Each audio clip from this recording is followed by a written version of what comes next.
Luis, alam mo ba yung pinigay ko sa'yo? Pwede mo na yung start as collection. Kasi na, bahala ka.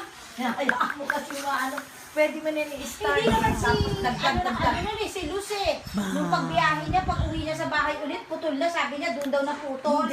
Hindi Luis, wag ka Sabi ko maniwala. pa, Hoy Luz, di ba pinahawakan ko to sa inyo sa van? Sabi ko, wag niyo ilama. Nung dumating sa akin yung buo, nung umalis buo din. Kita mo siya pala, siguro Siya, pag jeep niya. siya ang naka. Ngayon, sabi ko, bakit ganyan na? Tapos sabi ko kasi, wag nyo na i-ano. Sabi niya, sabi ko kasi nanay, ibalik daw sa inyo. Tapos po, na pagbukas doon, sabi niya, putol na ito. Hindi.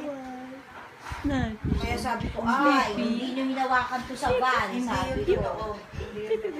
Hindi yung sira. Ay, mabuti na lang. Ano na. Ba't ito pa Ilan pa ako.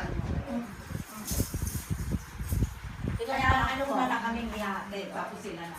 Eh, ano binigay mo kay Kimi? Hindi ko kasi